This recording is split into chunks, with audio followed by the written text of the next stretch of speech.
자, 오늘 우리가 읽은 이 본문의 말씀은 이제 팔복을 기록한 상상수훈이라고 하죠. 이 마태복음의 말씀과 대조를 이루는, 평행을 이루는 누가복음의 이야기인데요. 오늘 누가복음의 말씀은 4개의 복이 나옵니다. 그래서 4개의 복을 전하는 산상수훈이 아니라 평지 설교라고 그렇게 비교하면서 말씀을 우리가 보통 나누고 있습니다.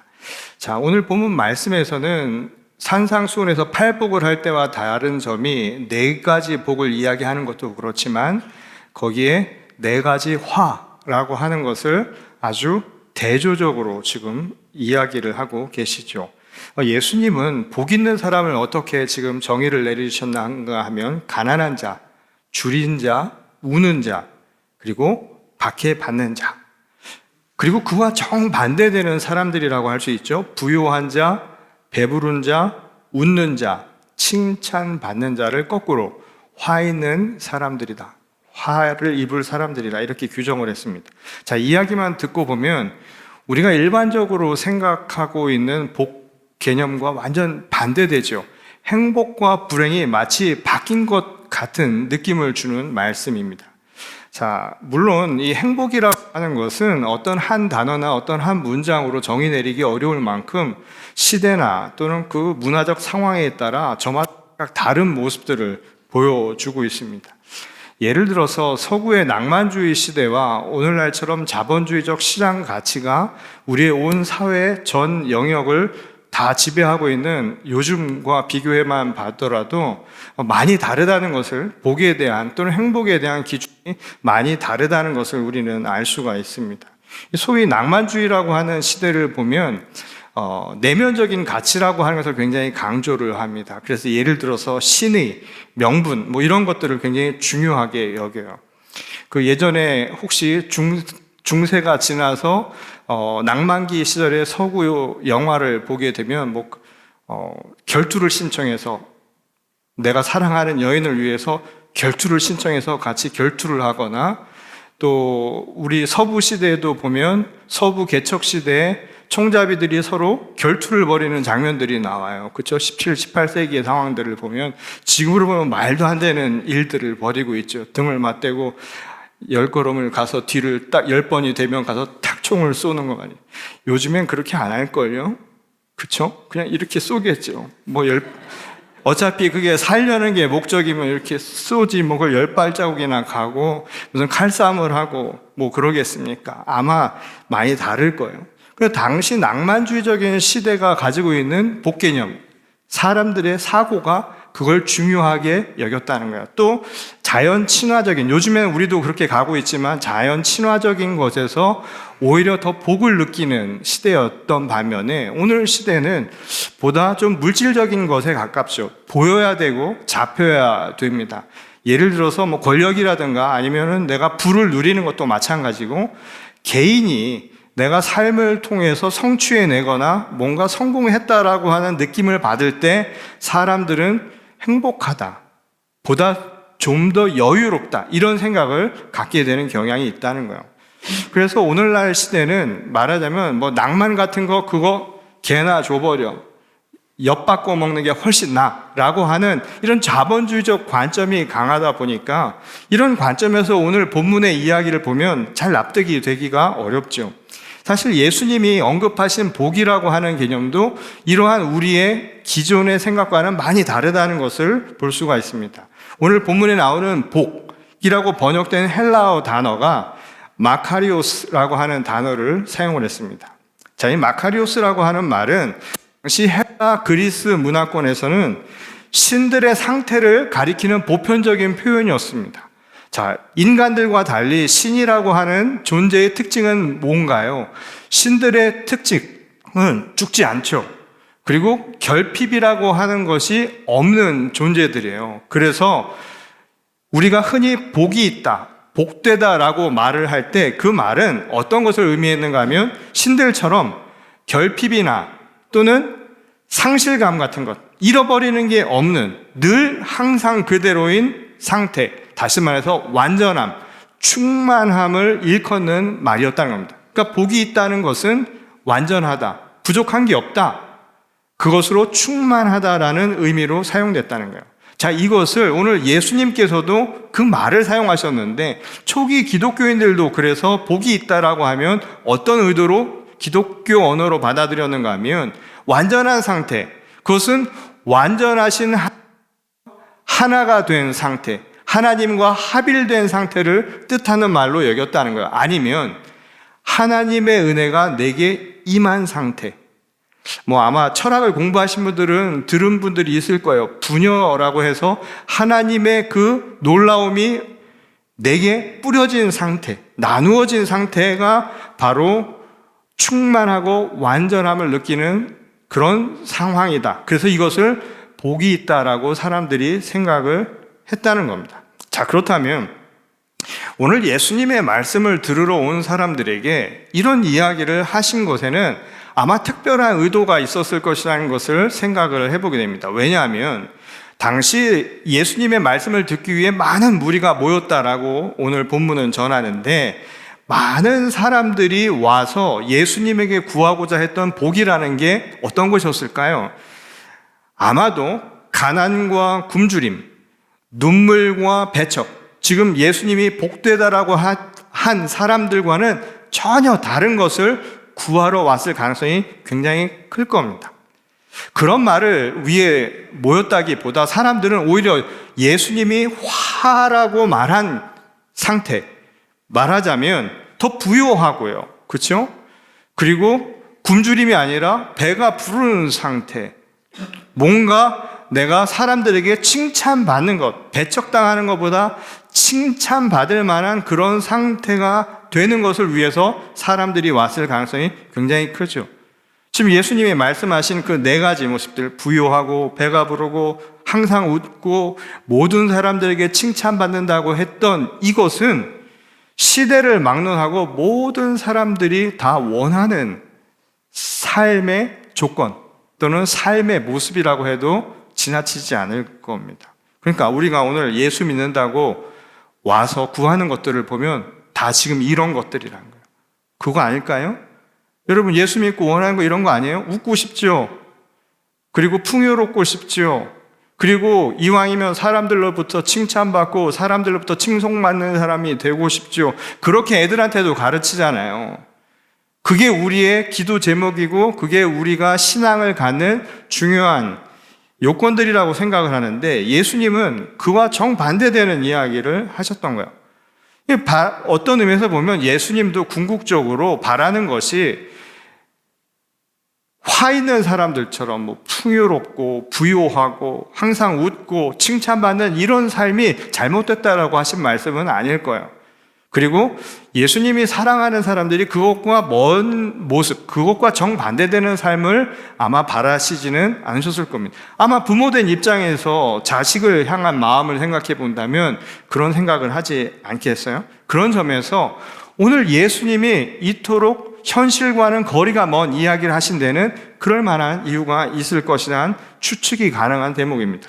자, 그건 예수님이 복음을 선포하시면서 줄곧 하셨던 것을 생각해 보면 알 수 있어요. 그건 뭐냐면 예수님의 복음은 하나님 나라의 선포라고 말할 수 있습니다. 그리고 하나님 나라의 선포는 당시 살고 있는 현실 세계와 늘 비교가 되죠. 대조적인 모습이었다는 거예요.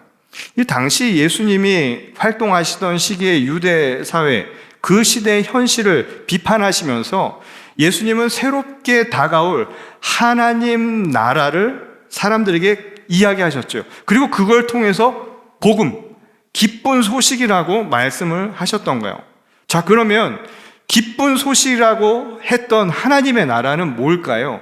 하나님의 나라는 하나님이 통치하시는 겁니다. Reign of God. 하나님이 통치하시는 것. 그 말은 뭐냐면 하나님의 말씀이 통치 이념이 된다는 거예요.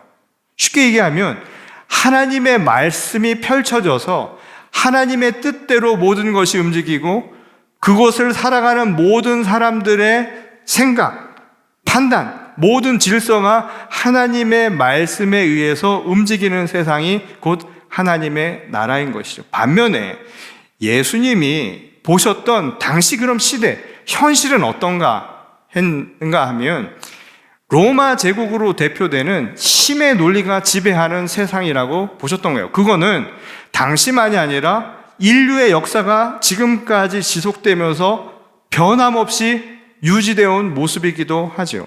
힘의 논리라고 하는 게 뭘까요? 파워. 힘이라고 하는 게 무슨 권력자들만 가진 게 아니에요. 부모와 자식 간에도 힘의 논리가 발생을 하죠. 그렇죠? 한국 사람들은 만나자마자 제일 먼저 하는 얘기가 뭐예요? 민증부터 한번 까보자고 얘기하잖아요. 왜냐하면 그 순간 벌써 힘의 논리가 작동을 해요. 남자와 여자 사이에도 물론 사회가 지금 많이 평등화됐다고 하지만 여전히 차이가 있습니다. 아니 감히, 요즘 이런 말 하면 위험하지만 남녀가 차이가 있고 모든 것에 힘의 논리라고 하는 것이 우리 사회를 움직이는 거예요. 특별히 정치적 권력이나 경제적 부라고 하는 것들이 공권력을 통해서 폭력을 행사해도 괜찮고, 또 사회 경제적 불평등이라고 하는 것도 어느 정도 납득이 될 수 있는 그런 사회적 통념, 관념, 사회적 질서라고 하는 것이 인정받는 이데올로기, 이게 바로 힘의 논리라고 할 수 있는 것이죠. 이런 세상의 특징이 뭐냐? 힘 있는 사람을 사람들이 복 있는 자라고 여겨요. 우리가 비난은 할지 몰라도 동경한다니까요. 그런 걸 원해요. 생각해 보세요. 힘 있기를 바라죠. 남보다 낫기를 바라죠. 뭐라도 낫기를 바란 거예요. 더 힘 있는 거예요. 제가 지난주에 이야기했던 것처럼 인간의 영역을 크게 나누면 세 가지 영역입니다. 진과 선과 미예요.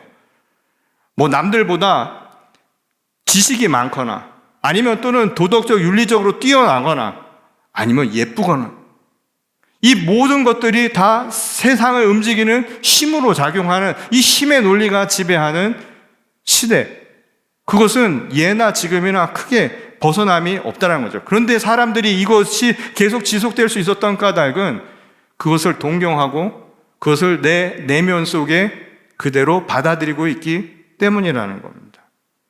그래서 가난하고 병든 자, 사회적 약자들은 저주받은 낙오자가 되기가 딱 좋은 세상이라는 거예요. 저 어릴 때도 그런 일이 있었어요. 한국에도 당시에 그때는 홈리스란 말을 쓰지 않았죠. 뭐 거지라고 그랬어요. 저 그지라고 그랬는데, 그럼 그런 사람들을 보면 어른들이 뭐라고 얘기를 했어요? 야, 공부 안 하면 다 저렇게 된다고. 공부 안 하면. 자, 그러면 공부라고 하는 거는 그런 이데올로기, 힘의 논리를 움직이는 세상이에요. 한국 사회, 특히 동북아 유교 사회의 공통된 특징이죠. 뭐냐면 그런 학력이라고 하는 것이 힘이 될 수 있는 그 힘의 논리를 정당화시켜요. 그러니까 지금도 특정한 대학의 법대에 나오면 사람들이 다르게 생각해요. 그리고 다 정당화시켜. 그건 사실이죠. 하지만 그렇다고 그 사람이 항상 옳다고 볼 수 있어요? 그건 다른 영역이에요. 그럼 그 사람이 예쁜가요? 그것도 다른 영역이에요. 그런데 우리는 얼마나 속아서 살아가냐면, 저 어릴 때는 공부 잘하는 애가 어때요? 착해. 어릴 때 그랬어요. 아이들한테 공부 잘하면 애가 착하다고 했어요. 생각해보면 공부 잘하는 거랑 착한 거랑 무슨 상관이 있어요? 아무 상관없어요. 더 심한 건 뭔지 아세요? 또 예뻐. 공부 잘하는 애를 예쁘다고 얘기를 했어요. 이거 다 다른 겁니다. 근데 이런 것들이 다 통용되는 세상, 이게 뭐냐? 힘이 지배하는 세상이라는 거예요. 당시 유대 사회는 이러한 사회적 관념과 질서를 유지하기 위해서 율법, 성전 제도가 그 뒷받침을 했고요. 로마 제국도 이를 이용해서 자신들의 이익을 도모하던 상황이었던 거예요. 자, 이런 사회적 배경하에서 예수님이 그 시대와 동떨어진 복에 대한 선언을 하셨던 겁니다. 그 말은 뭐냐면 그 당시 사람들이 가지고 있었던 생각, 질서, 가치관을 완전히 뒤집어 엎는 일종의 혁명적인 선포를 하셨다는 거예요. 가난한 자, 줄인 자, 우는 자, 핍박받는 자가 예수님이 앞으로 이루고자 하신 새로운 세상의 중심에 서는 그런 새로운 질서, 새로운 세상이 열리게 될 것이다. 그러니까 현재의 상황과 완전히 정면 배치되는 혁명적인 말씀을 전하셨던 거예요. 자, 이거는 우리가 생각하는 일반적인 정치적 혁명과도 다른 거예요. 정치적 혁명이라고 하는 것은 결국 사람만 바뀌는 거예요. 말하자면 권력만 이양되는 형태니까 사람들이 자리 바꿈을 하는 것이지 힘의 논리 자체가 바뀌는 것은 아닌 겁니다. 그렇다고 해서 예수님이 하신 말씀이 이번 생은 텄다. 이번에는 어쩔 수 없어요. 그렇게 사세요, 그냥. 대신에 여러분 천국 가면 고난도 없고 고생도 없고 이거 다 누리실 거예요. 라고 하는 내세적 구원만을 이야기했다라고 보기도 어렵죠. 자, 그걸 알 수 있는 게 예수님의 첫 일성, 세상에 오셔서 가장 먼저 말씀하신 것을 전한 마가복음 1장 15절의 말씀을 보면 이렇습니다.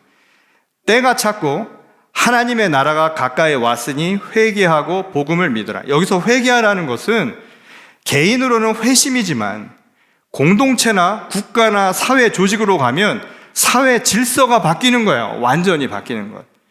그런 하나님의 나라를 이야기한 겁니다.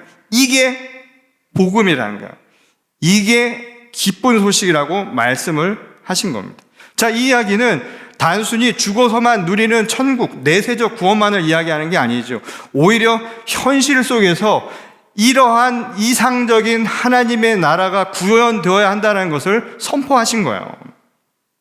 그러니까 예수님이 선포한 이 복음은 새로운 왕국처럼, 세상의 왕국처럼 힘의 논리로 그것이 지배하는, 누군가 힘있고 누군가 영향력을 펼쳐서 움직이는 세상이 아니라, 그런 정치 시스템이 아니라 하나님의 말씀으로 움직이는 새로운 창조 질서, 새 하늘 새 땅을 선포한 거예요.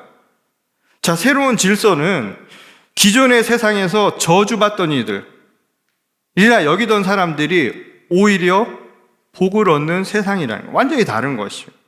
그건 제국의 논리처럼 힘이 없던 이들에게 지금 그들이 가지고 있는 힘을 나눠주거나 그들에게 이양해 줄 것이라는 그런 뜻이 아닌 거예요. 지금 예수님이 말씀하신 이 마카리오스라고 하는 이 복의 개념은 전혀 다른 걸 이야기한 겁니다. 뭔가를 주지 않았는데, 뭔가를 갖지 않았는데, 뭔가를 누린 게 없는데, 뭔가를 성취한 게 없는데 그 자체로 만족감을 느끼는 거예요. 그 자체로 행복감을 느끼는 그런 세상이 열릴 것이라고 말씀한 겁니다. 이게 마카리오스라는 거예요. 물론 이런 복을 누리려면 이 각자가 그런 하나님 나라에 편입이 돼야 되겠죠. 말하자면 내가 하나님의 말씀을 내 삶의 중심으로 삼고 그 뜻을 따라 사는 일이 벌어져야 하는 겁니다. 그 말은 뭐냐면 힘의 논리가 지배하는 세상, 그 가치보다 더 중요하게 여기는 거예요. 지금 여러분들이 신앙인이고 지금 이 예배라고 하는 것만 빼놓고 나면 세상 사람과 다를 게 뭐가 있냐 말이죠. 세상을 살아가는 방식이나 세상을 보는 시선이나 삶의 궁극적인 목적이 다른가 하는 것을 어떻게 할 수 있는가 하면 어디서 행복을 누리냐 말이에요. 어디서 내가 지금 복되다라고 느끼고 있는가를 보면 알 수 있다는 거예요. 지금 예수님의 말씀은 이런 복, 마카리오스의 상태가 되려면 우리가 세상에서 말하는 그런 복, 그렇게 해서 뭔가를 얻고 누려서 갖는 것이 아니라 그냥 하나님 말씀 안에서 오히려 하나님과 가까이 있는 것, 하나님이 내게 임한 것, 하나님의 은혜가 지금 임했다는 것, 내가 뭘 하지 않았는데도 하나님의 은혜가 내게 임함으로 인해서 기쁜 거예요. 그냥 거기서 위로를 얻는 거예요. 뭐 말을 들은 것도 없는데 우리가 예배를 통해서 하나님을 만나서 위로를 받는 걸 생각해 보세요. 거기서 복을 느끼는 거예요. 나는 뭐 잘난 것 없고 아무것도 아닌데 지나놓고 보니까 이게 다 하나님의 은혜라는 그 사실 하나만으로 내가 충만함을 느끼는 거예요. 다 가진 것 같은 느낌이 드는 거예요. 이게 마카리오스라는 거예요. 그렇다고 이걸 자기 혼자만 느끼는 것, 자기 혼자만의 체험이라고 이 복음을 선포하셨을까요? 그거 아니죠. 요즘 같은 세상에 이러고 있으면 뭐예요? 별난 사람인 거예요. 정신 나간 사람인 거예요. 혼자 스스로 세상과 소외시켜 살아가는 사람일 뿐인 거예요. 그러니까 하나님 나라의 선포는 자기 혼자만 느끼라고 한 거 아닙니까? 물론 오늘날 그런 얘기 있죠. 소확행? 네? 뭐 소소하고 뭐죠? 확실한 행복. 네, 요즘엔 조심스럽습니다. 말 한마디 한마디가 틀린 말을 할까봐. 소확행. 그리고 뭐 자기 혼자만 신념 가지고 난 소신대로 살 거야. 말은 좋죠. 그런데 그거는 자칫 잘못하면 우리 사회, 우리가 함께 살아가는 사회를 멍들게 할 수 있어요. 그거가. 예를 하나 들어볼게요. 운전을 합니다. 도로에서. 내가 안전을 위해서 안전운행을 해요. 안전이 그 도로에서 중요해요. 그 안전을 위해서 내가 안전운행을 한다고 해서 나 혼자만 안전운행해서 안전한가요? 아니에요. 그 도로상에 있는 거기에 함께 있는 모든 사람들이 함께 안전운행을 해야 되는 겁니다. 그래서 그 안전을 위해서 질서가 있는 거예요. 그 질서가 그 도로를 움직이는 방식이에요. 그 도로를 움직이는 그 질서를 지키는 게 안전운행이 되는 거예요. 그래서 나의 안전이 너의 안전이 되고 너의 안전이 나의 안전이 되는 거예요. 자, 이것을 그대로 적용을 해보는 거예요. 하나님이 말씀하신 복음의 핵심은 그 복은 뭐냐 하면 나의 복이 너의 복이 되고 너의 복이 나의 복이 되는 바로 그 상태를 이야기하는 겁니다. 그렇게 하려면 어떻게 되는가요? 그것은 나 혼자만의 복, 나만의 복을 위해서는 안 된다는 거예요. 힘의 논리는 내 복만을 주장하고 살았다는 거예요. 그래서 내 복을 위해서 남을 누르는 것, 이걸 이상하게 생각하지 않는 힘의 논리가 지배하는 세상이었다는 거예요. 그게 아니라 하나님 나라의 새로운 질서, 도로 규정은 뭐냐 하면 너의 복이 내 복이 되고 내 복이 너의 복이 되는 거예요. 이 질서가 뭐냐고요? 유일하게 예수님이 우리에게 법으로 얘기하신 게 뭡니까? 계명이 뭐예요? 하나밖에 없어요. 사랑이라는 거예요. 내 복이 너의 복이 되고 너의 복이 내 복이 되기 위해서 하는 것은 사랑이라는 거예요. 내 복을 위해서 누군가를 짓누르고 경쟁해서 승리하고 성공해야만 복을 누리는 게 아니라 거꾸로 너의 복이 내 복이 될 수 있도록 너를 돌보고 너를 보살피고 너와 함께 나누는 삶을 살아가는 것, 그게 사랑이라는 거예요. 이게 하나님 나라를 움직이는 새로운 질서라는 겁니다. 자, 그러면 오늘 우리가 살아가는 세상이 어떤가? 오늘 이야기를 해야 될 거 아니겠습니까? 지금 이 책 이야기 하자는 거 아니죠. 옛날 이야기 하는 거 아니잖아요. 오늘 우리 이야기로 한번 돌아볼까요? 현재 교파를 초월해서 전 세계의 기독교 인구가 26억 3천만 명이에요. 그냥 단순하게 이야기하면 지구의 3분의 1이 그리스도인들입니다. 그런데 힘의 논리가 여전히 우리 시대를 떠났다고 말할 수 있습니까? 아니요. 여전히 내 복을 위해서 누군가를 지려밟는 것 이상하게 생각하지 않는 시대를 살고 있습니다. 폭력만 쓰지 않으면 합법적인 테두리 안에서 얼마든지 그걸 당연하게 여기는 시대를 살아가고 있죠. 성공의 지름길, 최선의 생존 방식이 무엇인가를 우리는 따지며 살아가고 있죠. 그 결과가 극단적인 게 뭐예요? 전쟁과 폭력, 사회적 불평등과 갈등이라고 하는 것이 여전히 인류의 역사에서 한 번도 떠난 적이 없습니다. 자, 우리 조국 대한민국을 한번 볼까요? 자, 통계에 의하면 한국에는 4분의 1 인구가 기독교 인구라고 합니다. 근데 나라 꼴이 말이 아니야. 전체 자살률 노인 자살률, 노인 빈곤율, 청소년 우울증, 그리고 남녀 임금 격차. 이거 다 뭘까요? 한국이 세계에서 다 1위 하는 거예요. 우리는 1위 아니면 인정도 안 하죠. 반면에 청소년 행복 지수가 세계 꼴찌입니다. 청소년들이 불행해요. 전반적인 삶의 만족도 지표가 거의 바닥 수준입니다. 최근 뉴욕타임즈에서 한국 사회를 대표하는 기사가 떴어요. 한국 사회를 대표하는 키워드로 2개를 선정했습니다. 혐오와 극단주의입니다. 배제라고 하는 것과 극단주의라고 하는 게 한국 사회를 나타내는 2 키워드로 선정이 되었다는 거예요.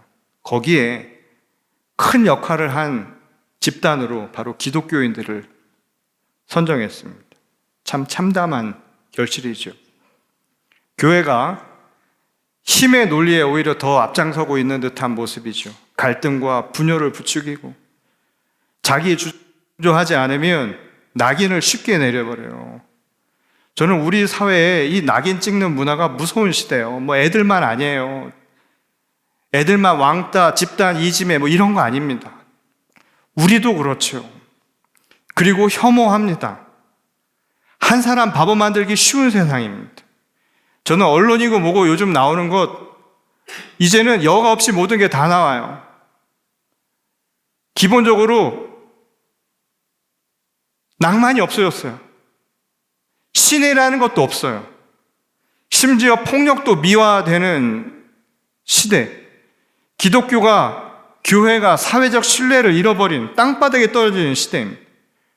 저는 그러고 보니까 이 교회에서 말이죠. 그런 걸 많이 봐요. 화가 많아요, 화가. 우리 한국인들 보면 화가 좀 많아요. 사진 찍을 때도 보면 나 화났어. 그걸 보여주는 것 같아. 왜 이렇게 불만이 많은지 모르겠어요. 불만족스러운 거예요.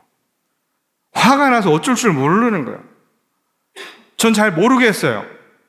한 가지 확실한 건 이겁니다.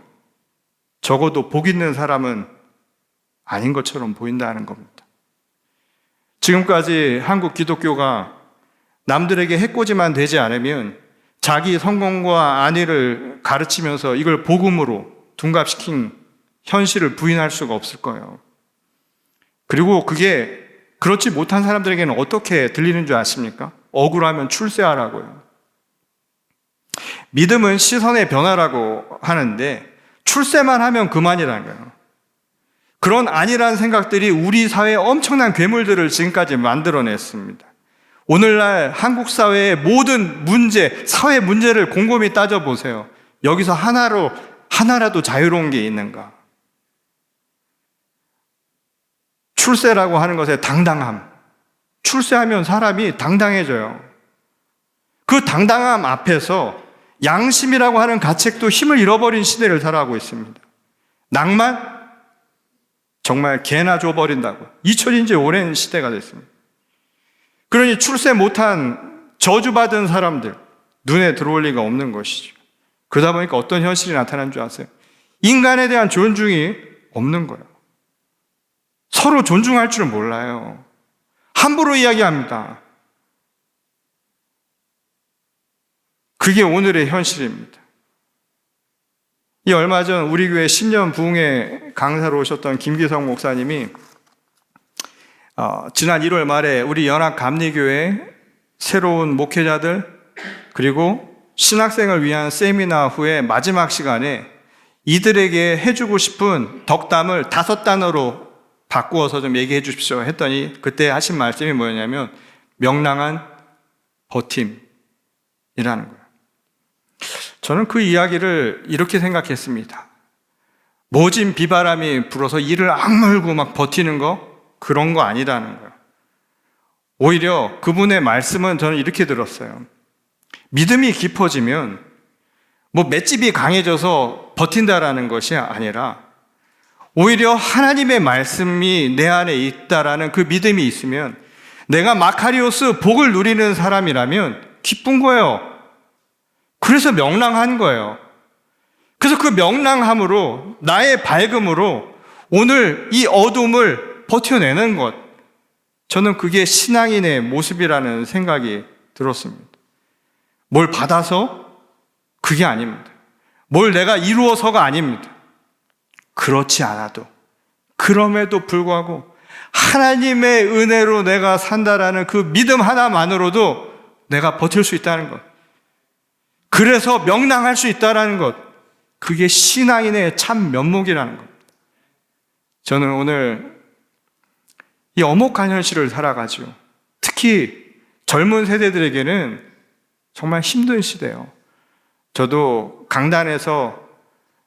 이 대학 강단에서 학생들을 가르치고 또 젊은이들을 늘 마주하면서도 가졌던 생각이었습니다. 오늘 시대는 이전 시대보다 더 살기 어려운 유일한 세대예요.